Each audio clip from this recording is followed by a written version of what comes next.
Hello, welcome to JIBRIN Angle on Oweleke TV. Once again, we have our regular and special guest, Barrister Austin Manta. He's the principal partner of AA Manta and Co. And he has been our guest, a special guest from the beginning of this, from the inception of this program. So, today we shall be talking about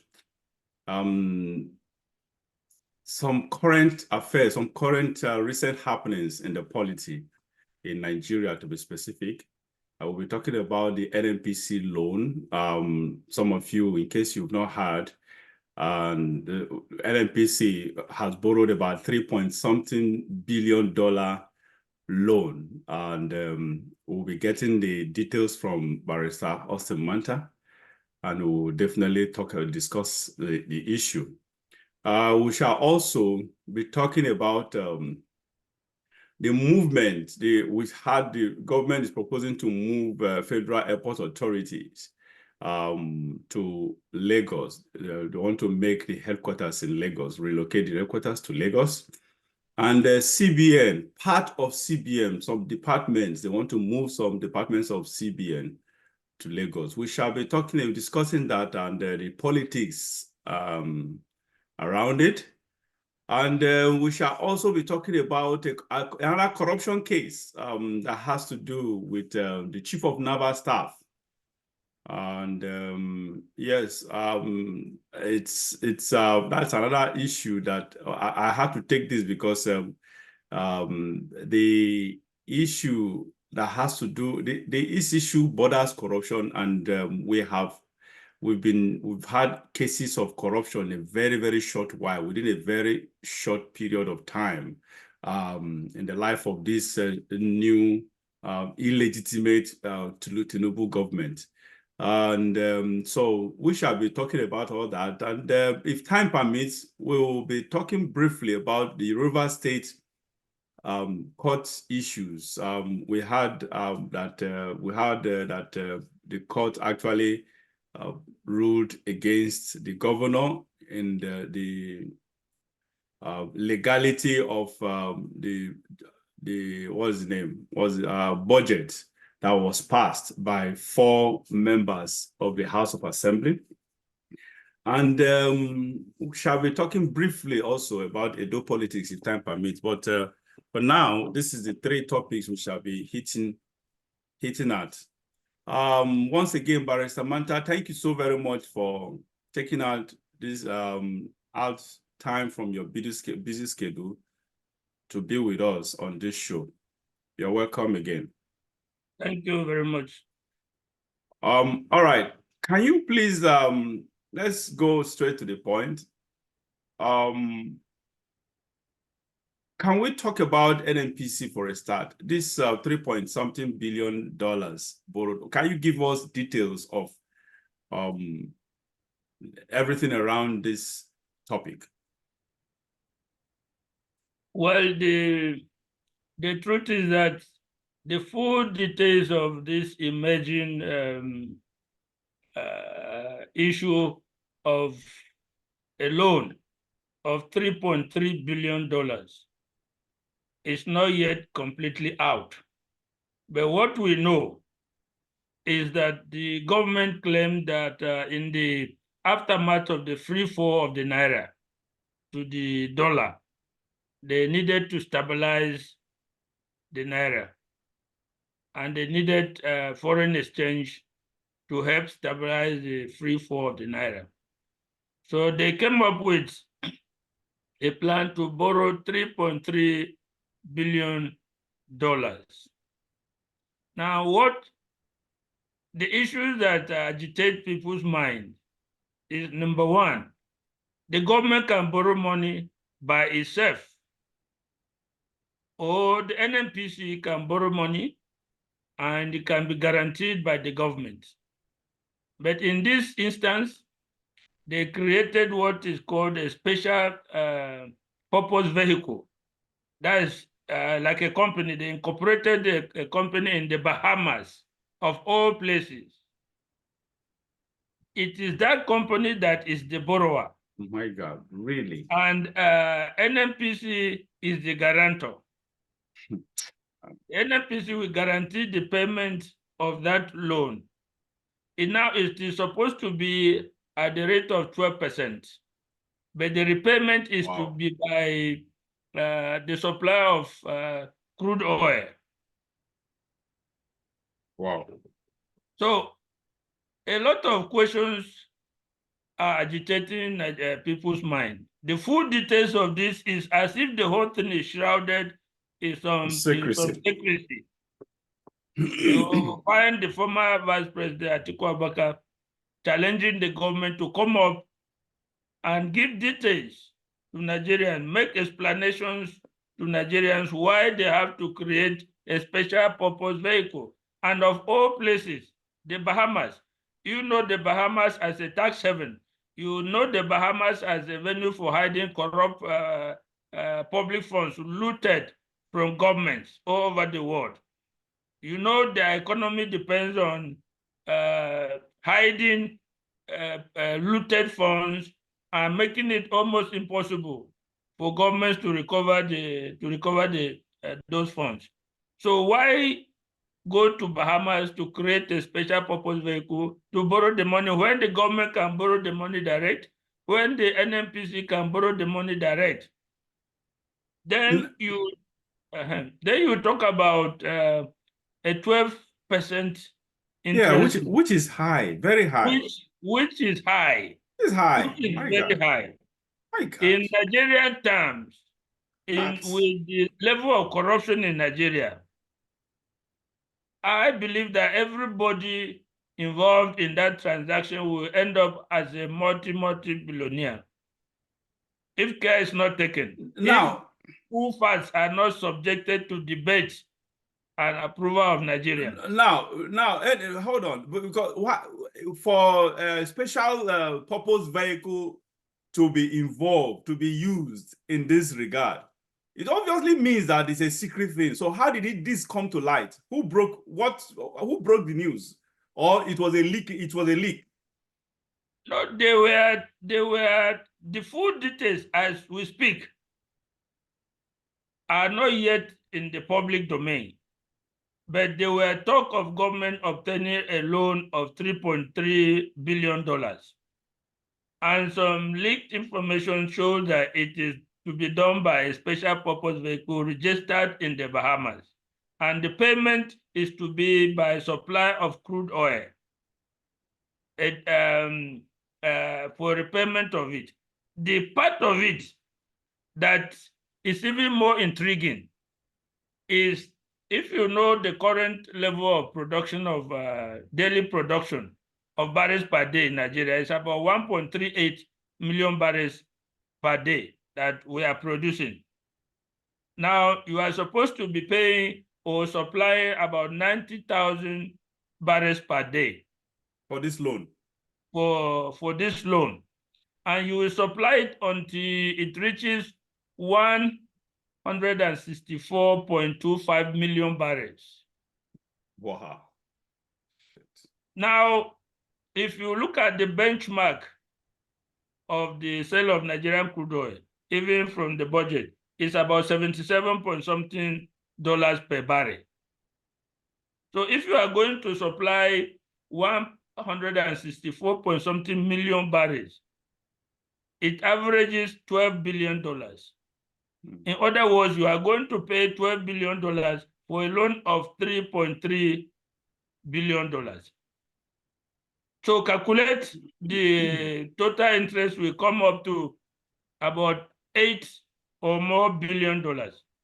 So we need the government to come out clean and lay the whole facts of this issue before the public.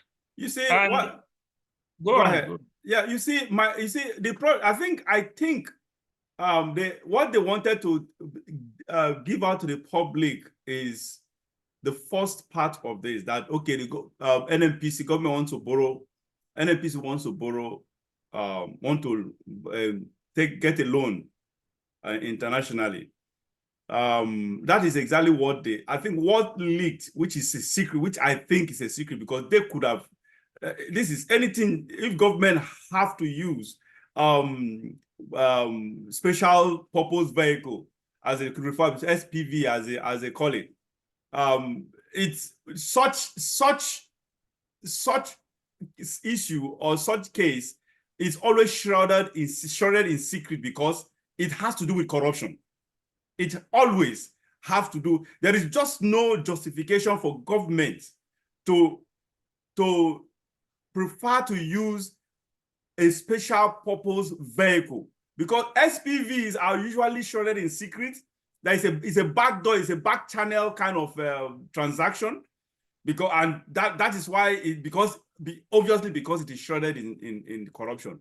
And in this case, I think the same thing. It is a secret thing. This is pure corruption. There's no doubt about that. What actually leaked is this SPV thing, where can you imagine a private company would be used to borrow money for the government on behalf of the. This is how dirty. This kind of field it's immeasurable. It's undeniably dirty, for God's sake.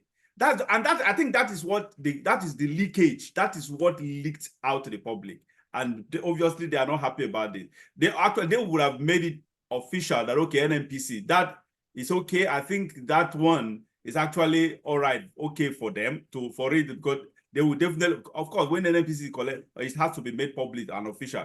But the process, they wanted the process shrouded in secret, and somebody somewhere blew it out to the public. I think that is just it.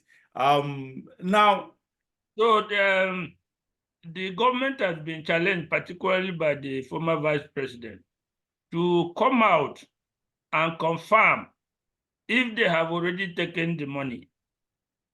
Yeah, Number two, that's another to thing. confirm the repayment terms of equivalent of 164 point something million barrels of crude oil, which amount to about $12 billion. 3, to confirm the time frame when they are supposed to start supplying the crude oil in 2024, this year. So at the rate of 90,000 barrels per day, when is that threshold going to be reached? And then at the budget, I mean the benchmark of $77.96 per barrel, which is our benchmark for selling crude oil. What happens if the price goes more than that? You are supplying somebody crude oil, it's his own. What happens if the price goes to $100? Inflation, of course. Yeah. You have already signed that you will give him 164 million barrels of crude oil. What happens if the price goes to 100? When the benchmark currently is 77? The price can end up being $20 billion for the loan of 3.3 billion. So the vice president challenged them to come up and lay the facts before the Nigerian people. And they responded and claimed that they have explained it to the Nigerian people. I have not seen where this explanation or the whole details were laid before the Nigerian people anywhere. All we heard was that they are going to pick a loan of $3.3 billion. All these details were not put up to the public. So as we speak, they are yet to confirm these details that will lead to one inescapable conclusion, that it is a corrupt process that is about to unravel. This is let me, I think in line with this same issue of corruption, let me read this. Let's go to the second. We'll probably just model it together. The story of the chief of naval staff. The People's Gazette. I want to let me read briefly about this thing. I think the People's Gazette broke the news to the public. The headline says, Naval Chief Emmanuel Ogala lands in trouble over multi-billion naira oil bunkering, contract splitting fraud. And the news reads, barely 7 months into his tenure as Chief of Naval Staff, Emmanuel Ogala is now battling to save his job after being flagged for his role in aiding a loosely coordinated bunkering of Nigerian crude and multi-billion naira contract splitting fraud. People's Gazette can report after reviewing documents and speaking with federal sources. So that means this is not just a rumor, that it is evident that this thing has taken place. Mr. Ogala's sprawling raid of military earmarks has already drawn the awareness of Defense Minister Bello Matawale. The Gazette was told, although it was not immediately understood how far he would be willing to go to hold the naval chief accountable. Two sources said Mr. Matawale, until last week, was also still being supplied with details of what they characterized as Mr. Ogala's disturbing exploits in Nigerian territorial waters. The Gazette reviewed how Mr. Ogala freed several oil tankers busted for transporting stolen crude off Nigerian shores after receiving kickbacks in millions of American dollars, and also rebuffed internal calls to remove his underlings who helped facilitate the scheme, underscoring the steepness of a debased practice that has assailed top players in Nigeria's oil security and administration for decades. And the news goes on and on and on and on. I don't want to bore myself with all this. Now, talking about crude oil, this is another case of, I don't get it. This is barely about 7 months into this new government. I refer it personally, I refer to it as illegitimate Tinubu's government. What do you expect? This is another case of corruption, for God's sake. At least, why we've had corruptions over the years since the inception of this country, of this country called Nigeria. Honestly, in this case, I don't know. Correct me if I'm wrong. This is unprecedented. We've never had corrupt cases where such situation where government officials, just from the start of governance, they just started looting the treasury to the extent that it just came out to the open, just like this. I don't know. Correct me if such situation have happened before, because the corruption we've had before is at least they would have spent 1, 2, 3 years or whatever it was. Probably much later, when they have spent some time there, a long time there, we begin to find out what took place and what really happened. In this case, none that I can remember ever happened this way. Look, just barely months into the beginning of it, obviously means that these people came in with a certain mindset. And this is a mindset, this is something they are copying from their boss on top. Well, everybody knows Tinubu antecedents when it comes to corruption. So what else? I always say something that as a leader, the led will always look onto you or look up to you for leadership. So they go with your either countenance, facial countenance, or body language. And that's exactly what and that is the signal. I don't believe that this administration gave the leader, the president, the illegitimate president gave the followers, his cabinet members, the green light. The body language says so. A green light says so. And the foundation speaks to that. And that is just my own opinion on this. A sort of that. Of course, what do you expect? You got there in true corrupt means. What do you expect? And who the corrupt means is you used people, corrupt people through corrupt process put you there. So basically, what do you expect? Everybody wants to pay themselves. They want to pay themselves for good job done, for a job well done, sort of. So this is unbelievable. Just barely 5 months, we've had crazy, not corruption of minor funds, for God's sake. Humongous amount of money just within the span of 7 months.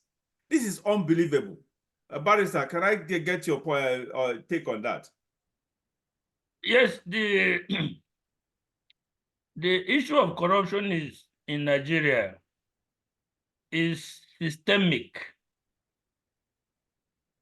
You have to understand that it is not unique to this administration.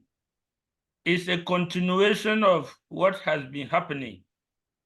Whenever you receive an appointment in government in Nigeria, the celebration is not that you are going to contribute your best for your fatherland. The celebration is what you, your family, your friends and associates will get from that office. So you see parties thrown here and there by your friends, your family and associates to celebrate and rejoice that an opportunity to corner the national wealth has come their way. That has always been the practice. Remember that most of this corruption continues from one administration to the next. The manner the corruption is carried out, the structure of the corruption is continuous. Let me give you an example. I think we discussed the Humanitarian Affairs Ministry issue. Yes. You see the pattern of the corruption started from the former government. And the current minister just saw that this is how these people used to do it, by channeling money to private accounts. So she too followed the way and pattern that this thing has been done before. Now, coming to this bunkering, the structures have been there over a long period. Remember, there's a time that Nigeria was producing about 2.1 million barrels per day. And that is actually the OPEC quota. But the production came down to 800,000 barrels per day at a point. Because we couldn't meet up. It's not as if they couldn't meet up. That is where a lot of people got it wrong. They claim Niger Delta militants were disrupting production of oil. They claimed many things.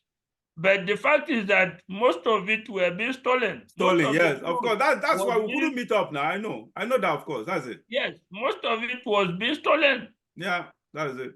So on the official production scale, we were not meeting up the 2 million barrels. But in actual fact, you can confirm that they were producing even up to that.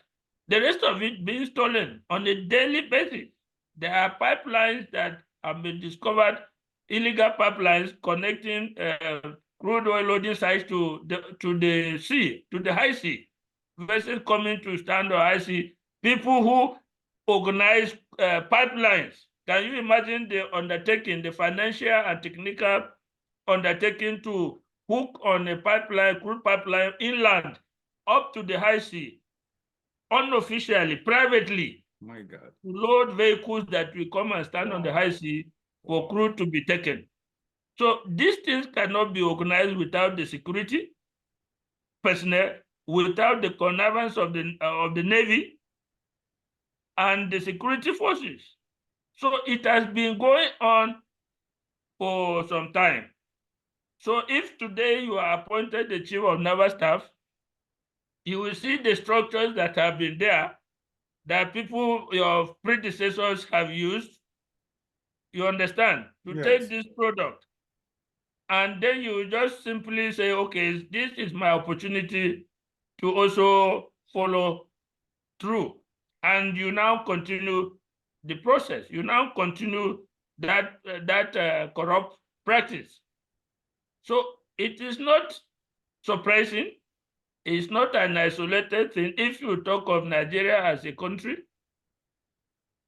if you are putting it on a scale of 100, corruption is about 95%. In every endeavor in Nigeria, that is the truth. In every ministry, in every public parastatal, public company, public organization, the whole purpose is whenever you are appointed, you see how you can take as much as you can. And it is becoming more and more difficult to get patriotic Nigerians to even occupy those positions. So where are you going to get the people that will come and say, no, I want this thing to stop? Number one, because if you get those people, they will not last. They will either be killed or one thing or the other will come and they will be removed from that place. You either follow or you are out. It's as simple as that. It's just like coming into the police force now and saying, look, I don't want how these things is done. Before you know it, every other person will conspire and remove you, and you will be out of that place. You have come to stop people from chopping. So everybody will put heads together and say, look, this person has come to disrupt our way of life, and you'll be out. So until such a time that the stables are cleaned and cleared, these issues will come and they will not be surprising or strange to Nigerians because every Nigerian knows these things have been ongoing for a long time. You talk of the Chief of Naval Staff, but then talk of other security agencies that are maybe associated with him because he cannot do this on his own. Other senior naval officers, immigration, police, officials of the presidency, officials of the NNPC, all will be involved along the way before these things can happen over a period of time and continuously and successfully. No, the problem is even the government knows it. The government knows them.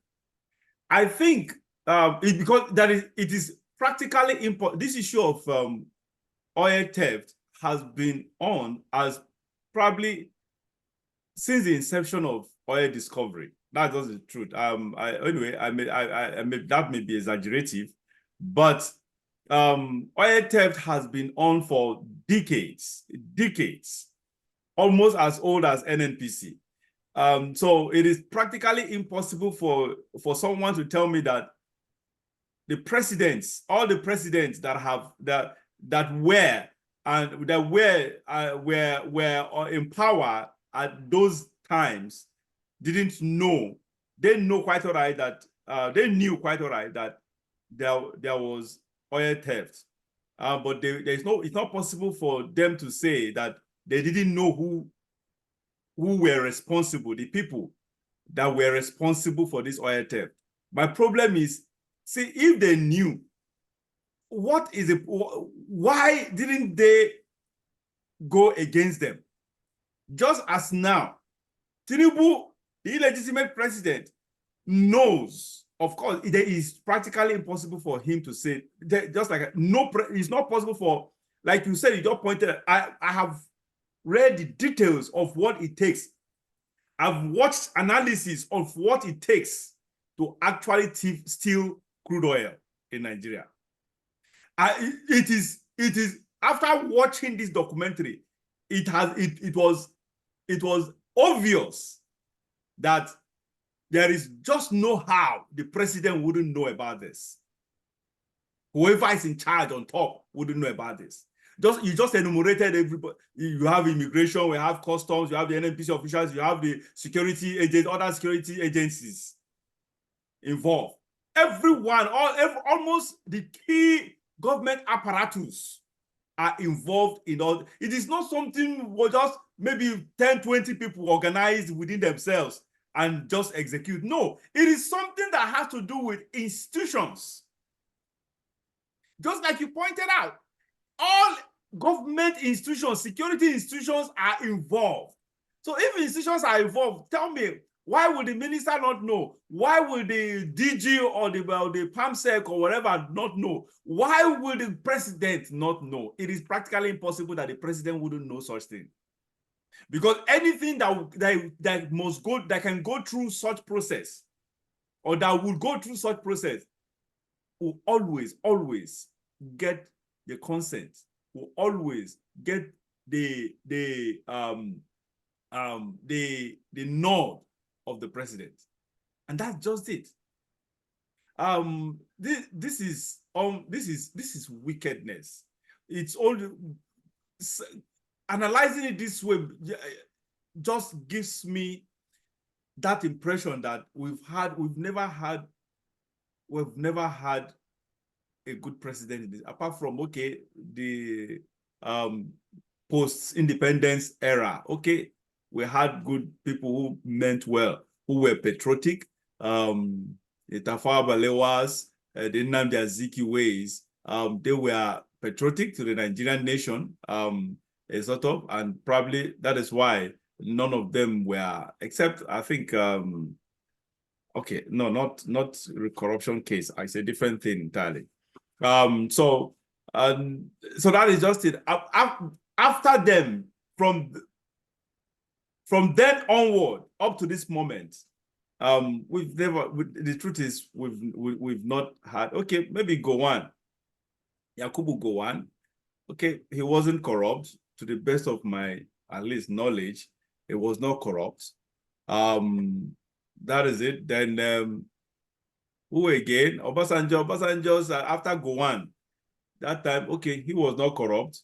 But coming back in 1999, Obasanjo was corrupt. The only thing that his own corruption was, he did it in a very smart way that he himself, I don't think Obasanjo himself did it directly, just as every other president did.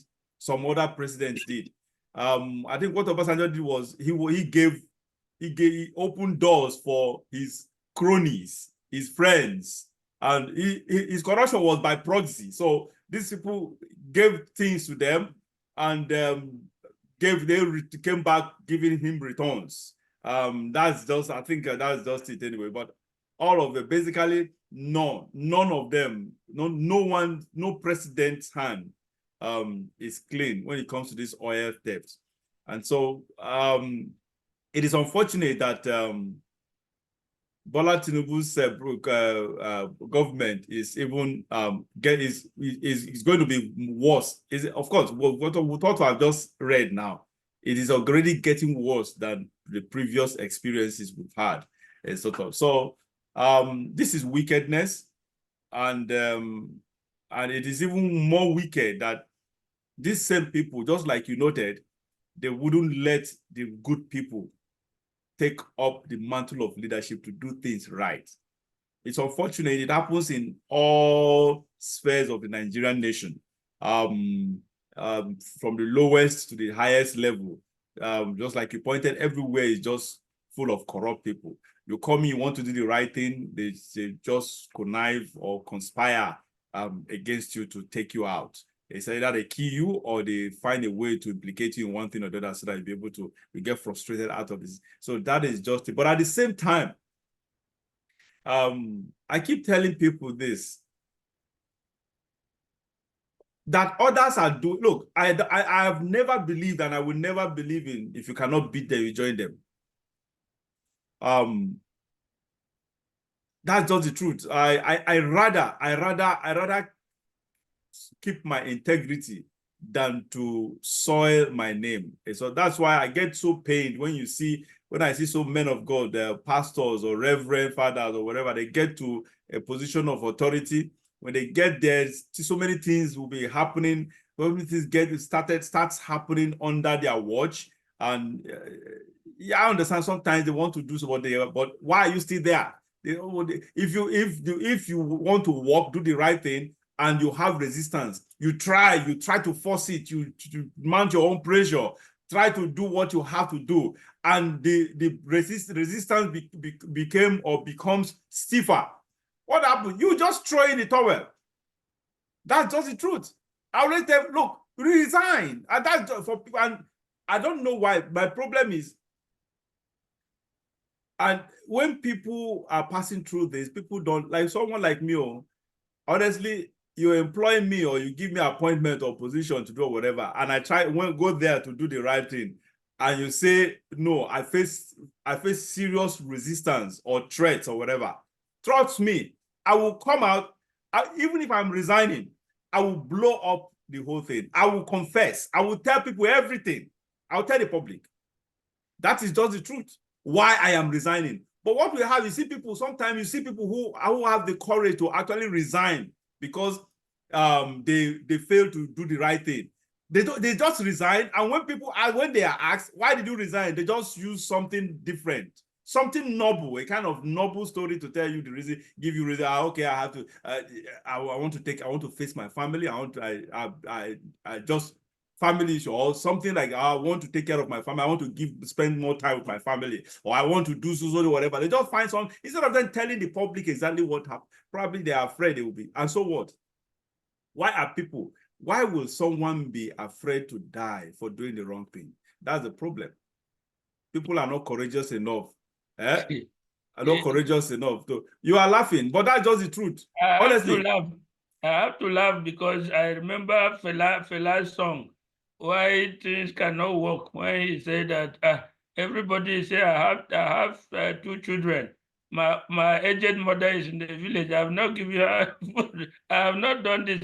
Everybody complains like that. So who is going to sacrifice? You need you need people to sacrifice themselves for the country. But so that the sacrifice will not be in vain. You don't go and die for nothing. You don't die when you not nothing is achieved by your death. It cannot be an isolated incident. You cannot rise up in Nigeria today and say, let me challenge the system and die. And you will die for nothing, because people are dying in Nigeria for nothing. People are killed for nothing. It has to be within a framework of a movement or revolution where your death will count. And when you check and see that your death will not count, then why do you go ahead with it? That's how the people are reasoning. If I fight this fight and I lose my life, nobody will remember me. Nobody will even think of me. Nobody will take care of my children, of my parents, or my relations. So that is where the fear of challenging the system and dying comes unless it is within a framework of, okay, we have a group that will continue the fight. We bring it out, we publish it, we continue with it, thereby making your death or punishment not to be in vain. There are a lot of people willing to do that. All right, let's move to the next topic. Federal Airport Authority proposed to be moved, and the CBM, part of CBM, proposed to be moved. Now, why this story I became interested in this story is because of the politics behind it. Now, Federal Airport Authority, we all know that Lagos State is the hub of Nigeria's economy. And airport has to do with economy. It has a lot. In fact, airports, seaports, all ports, rather, transportation in general is a hub, pivot of every economy in the world. So, and airport is just part of the transportation system, a part of it. Now, we all know that Lagos is a hub of, is a commercial capital of Nigeria. So what actually makes sense to me is, okay, yeah, of course, situates the airports, the headquarters of Nigerian Airports Authority in Lagos. That's what makes sense to me. And on the area of CBN, yes, okay, there are areas because we have banks. I think all the banks, correct me if I'm wrong, all the banks have their headquarters in Lagos. Because that is the cocoa, as we Nigerians will call it. That is the cocoa. That is where the deal is. That is where the honey of wealth is. That is the center of financial attraction. Sort of. So, I don't get it when some people try to connotate or bring in religion or ethnic or regional sentiment into this. Barrister, before I complete what I wanted to say, what's your opinion on this? What my opinion is what I have always said. The difference between us, third world countries, and the ones that are more established or advanced is that they proceed empirically based on data. Here we proceed by the spur of the moment. Somebody can wake up and say, I want this thing to be like that. It looks better if it is like that. We don't proceed here with evidence, with data, empirically. If, for instance, there is an issue in the US, they can bring a data that look for social time between this time and this time. These are the challenges faced by having this headquarter in social place as against having it in the theater of operations. Then you can see very clearly the necessity to move or retain a particular place. Yeah, but don't you think that is what exactly Tinubu's government has done? That is where I'm coming from. We have not seen any evidence. They have not come up and tell us that over the years, there is difficulty of managing the airport or air transportation hub in Lagos because of the situation of the headquarters of FAN in Abuja. They have not come up to tell us that the banks, most of whose headquarters are in Lagos, are having difficulty in operating because the CBN that regulates them is in Abuja. There is need to come up with data that over the years, these are the challenges we face because the headquarters is social place. Is that data not in the public? Are we sure we don't have? I have not seen it. I have not seen it. When they do that, people like me will key into it and understand that. No, but hold on. Let me ask you. I'm coming. Well, people like me will look at it and understand that it's not just politics. It's not just other factors, because coming back again to the Nigerian system, these are the issues that dominate decision-making: politics, religion, ethnicity, and other factors. You cannot run away from it. And this has precedence. This has precedent, for instance, in the last regime. They moved the police academy from Kaduna to Wudi in Kano. During Abacha's time, he took it from Kaduna to his hometown in Kano. During Buhari's time, they established the University of Transportation in Daura, Buhari's hometown. Now, this University of Transportation is supposed to be a specialized national institution that should be in Abuja, but for political reasons, it was taken to Daura.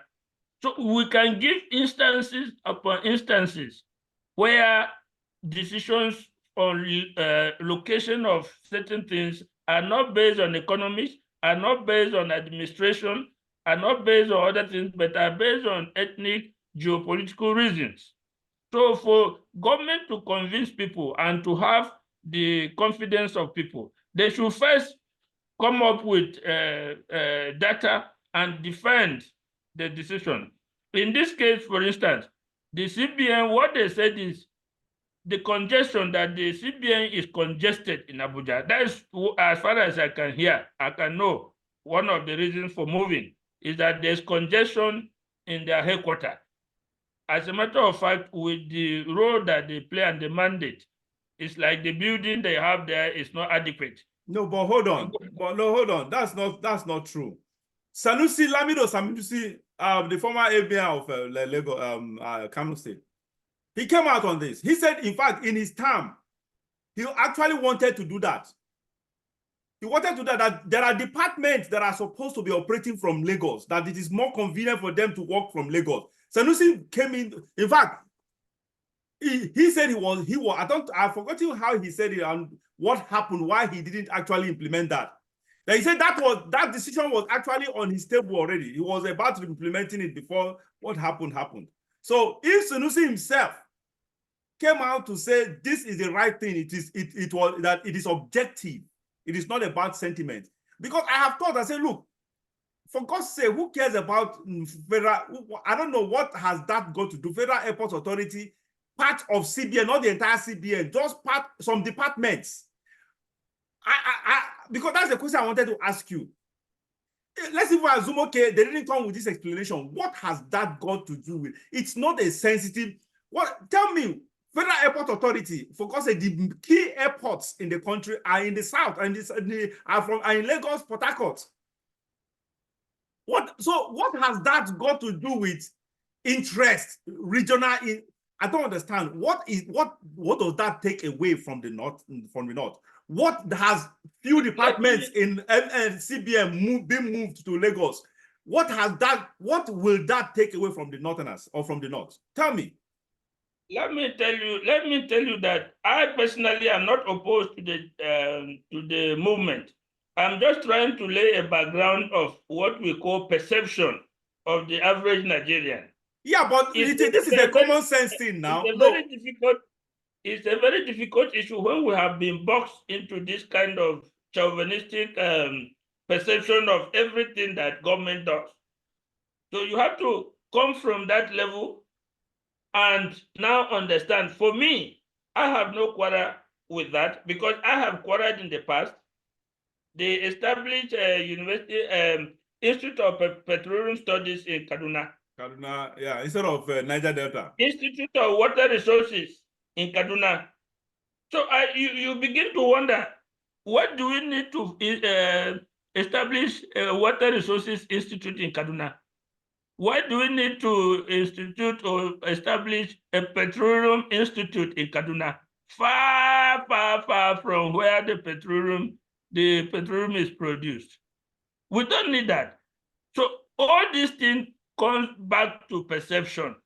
People want to take things to their places. People want to take things. So whenever a decision of government is taken, the first and primary perception of the people is that these people want to take this thing to their places.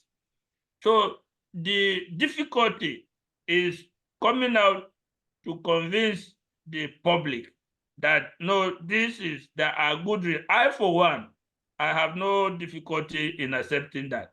But what of the rest of the Nigerian people? Because the first thing that comes to mind is Tinubu is a Yoruba man from Lagos. So he wants to take this thing. That is the first thing that comes to the mind of an average Nigerian when government policy is announced. That is the issue. Now, what even got me irritated is when the northern elders got involved in this and threatened that if Bola Tinubu does this, that the North will not support him in 2027. And I asked myself, what are these people talking about? Did Bola Tinubu become president by their own votes, by their support?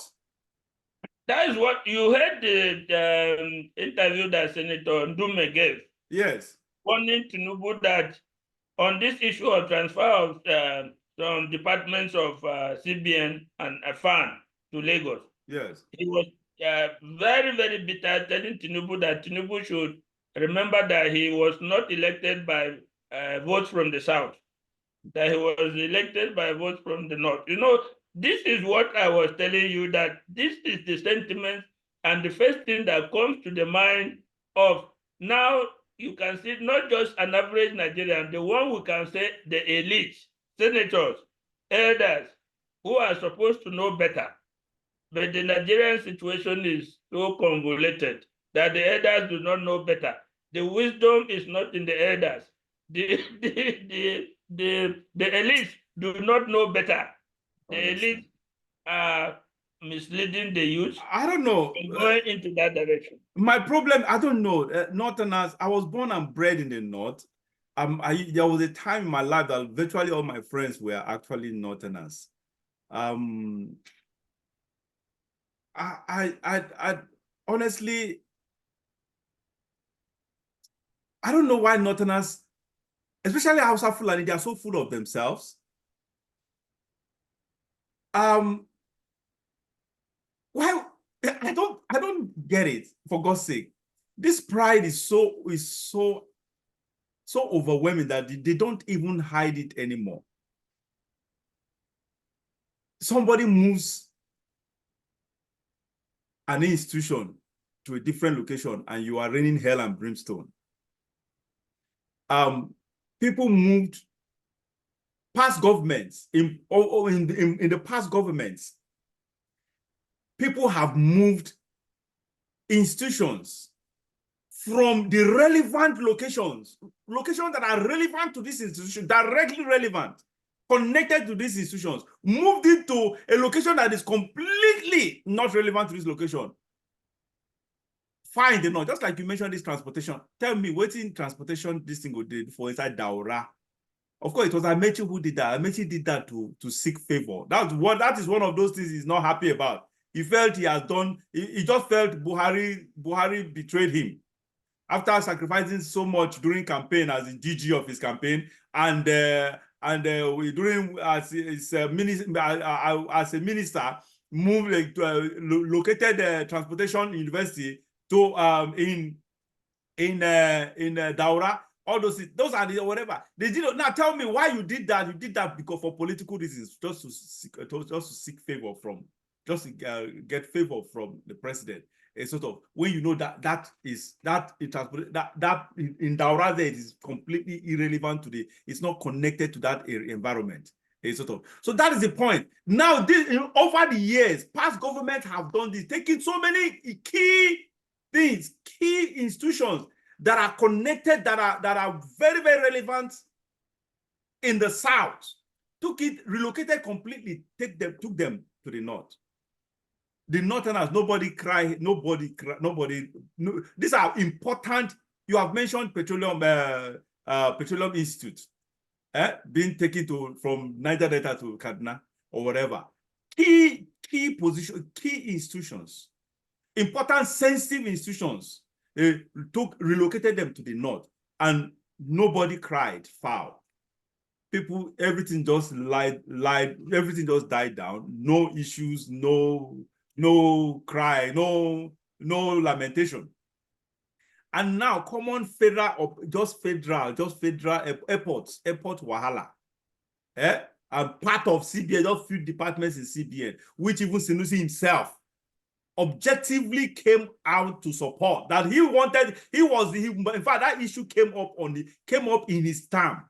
He wanted to actually move it to Lagos, do that same thing to Lagos. Now you are coming and crying foul and trying to hail hell and fire and brimstone. For God's sake. And the next thing, you are threatening Tinubu that you will not support him. Did Tinubu get your support? They get support from you? Did Nigerians support Tinubu? Did he get support from Nigerians as a whole? Tinubu got there by bulldozing himself into power. So what's your problem? And he will do the same. He will repeat the same thing come 2027. Well, in fact, when I heard that, I said, these people, are they, just like you said, they are elders and elites, but they lack common sense. Common sense, they their head. Common sense.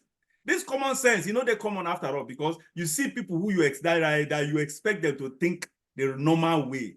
They think, that's why I tell people, say, look, education, no be wisdom. Wealth, no be wisdom. Age, no be wisdom. That wisdom is a gift. It doesn't come with age, even though our forefather would say wisdom, age comes with wisdom. Now lie. Wisdom does not come with age. It does not come with wealth. It does not come with a position. It does not come with, I don't know what else. So that is the point. This is a common sense thing. The North did not install, Tinubu installed himself. It is his money, his wealth got him there. Let me chip in at this point, because you mentioned the founding fathers. Yes. And I have never taken the view that the founding fathers were patriotic.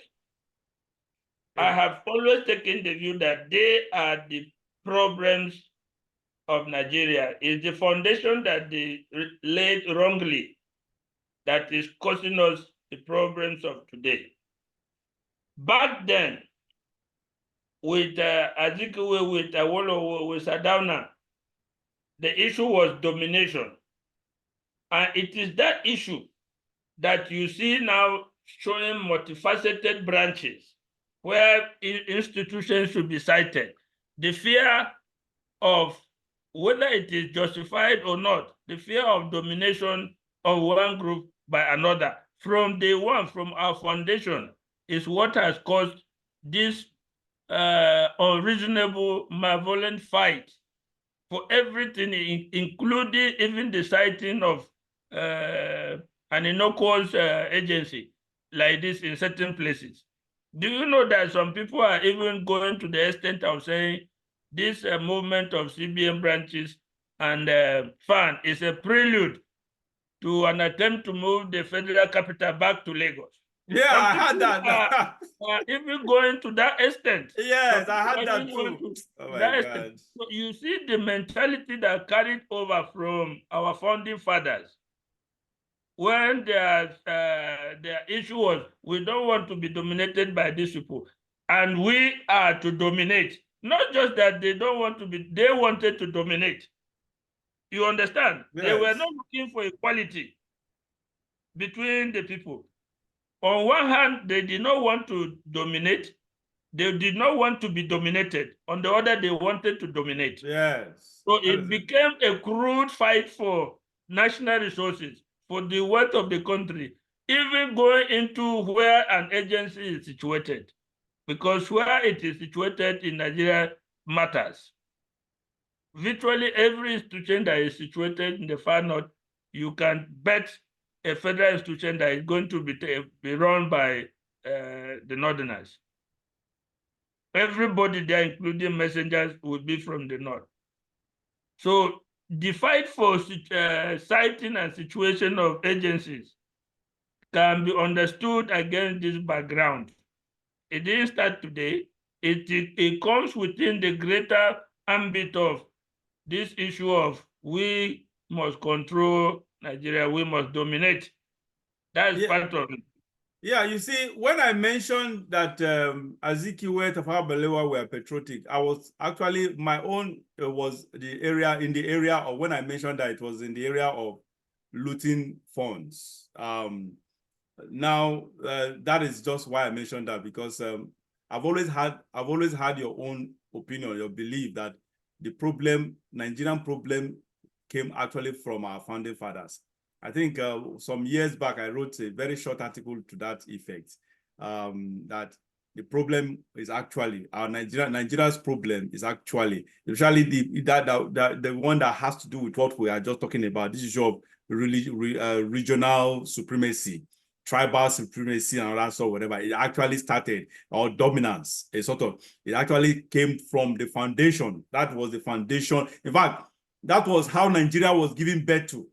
Nigeria was giving birth on the platform of regional supremacy. And the British government, the colonial masters then, they were instrumental. In fact, they spearheaded it. They spearheaded that to establish it that way. So there's no doubt about that. That has been my point, and that's remember. So when I talked about our founding fathers being patriotic, I was talking about them because they were not rapacious in nature then. They lived a very simple life. So they were not after whatever they did. Even those issues of regional supremacy, they did it not for selfish reasons. They actually did it for this purpose or whatever. Just like Ahmadu Bello, he did that because, of course, that what Ahmadu Bello did is exactly what the North is benefiting today. Ahmadu Bello's dream was a vision then was actually what is happening today, where the North, of course, that was his vision, and his vision has actually come to pass, or is happening right now, where the North becomes the dominant factor in the polity, the controlling power of the nation. So, and that is exactly, they did it. Actually did it regionally patriotically. Like Tafawa Balewa, Ahmadu Bello, Nnamdi Azikiwe. Nnamdi Azikiwe was more like a nationalist or whatever. He was not even there to actually support his people, because the Igbos don't like him as such, because we just felt he was just there. He was the one. Actually, not that the problem is actually Nnamdi Azikiwe was the one who actually wanted to do the right thing by being a nationalist, fighting for Nigeria as a nation, not fighting for the Igbos. But the rest actually did it their own way or whatever. So their corruption was not, they were not rapacious like these present people. These people, the people we have now, the leaders we have now, are leaders who want to, the corruption is personal to them. They just want to be rich, stupendously wealthy with material things, mundane things of life. Our founding fathers were not like that. They lived a very, very modest and civilized lives. So that is just it. Anyway, yes, this is unfortunate, very, very unfortunate that Nigeria is where we are today. As I've always said it, Nigeria will never get better I'm not expecting anything good from Tinubu's government. Nothing good. I always say, so when the foundation is faulty, there is nothing the righteous can do. Nothing anyone can do. You cannot build on a faulty foundation. If you build on a faulty foundation, the building will either crack or collapse. So Tinubu, the foundation, the platform that got him where he is today, is extremely faulty, dirty, stinking. It's a stench. So nothing can come out of, nothing good. You can't get anything resourceful from a rotting or decomposing stuff, flesh or whatever. You cannot get anything good from when a fruit is getting spoiled. You can't get anything from that. You can't get any sweet juice from any fruit that is already. It's always when soup. Okay, we all know soup very well. We as Africans, whatever, we always soup gets soured, and when good soup gets soured, no matter how you try to warm it. Remember, growing up, I remember when soup sour like this, we go put a canwan, put potash, warm them to see if the smell, the bad smell, bad taste for where it doesn't.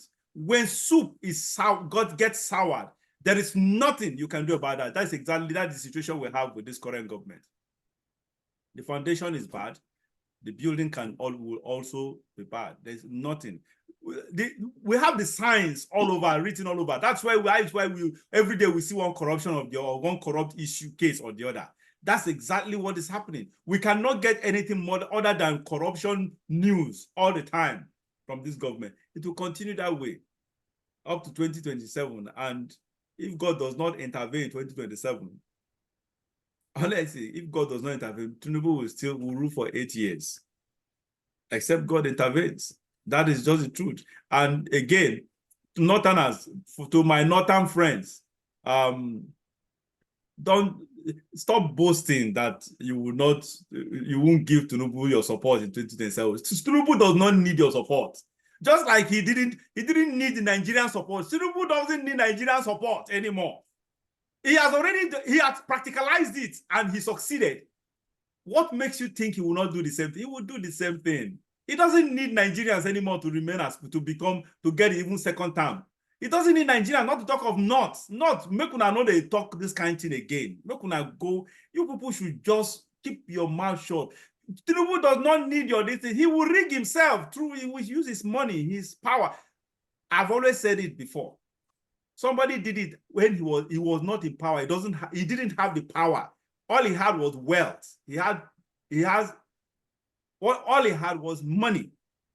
If he could do this, bulldoze himself to presidency with just money alone, how much more? In 2027, he has power and now has even more, much more, probably 10 times the wealth that he had in 2023. Who will stop him? Only God. No one, not the North, not Nigerians can stop Tinubu. Only God can stop him. And that is just it. So you guys should stop boasting of your whatever. Because honestly, the North is just, they are the major cause of the corruption we have, the decadence, the rot we have in this country, honestly, because that is just, they are the reason why Nigeria is this extremely corrupt.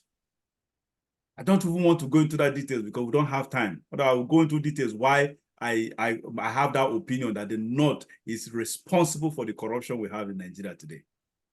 So sad. Anyway, that brings us to the end of this show. Barrister, except you have something, any thoughts that you want to round up now that we are rounding up? Do you have any rounding up thoughts?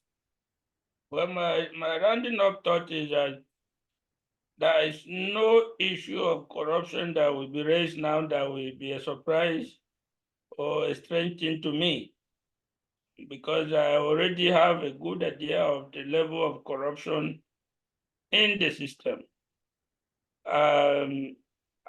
This week, the Supreme Court affirmed a 5-year sentence on former legislator Lawan, if you remember. Yes.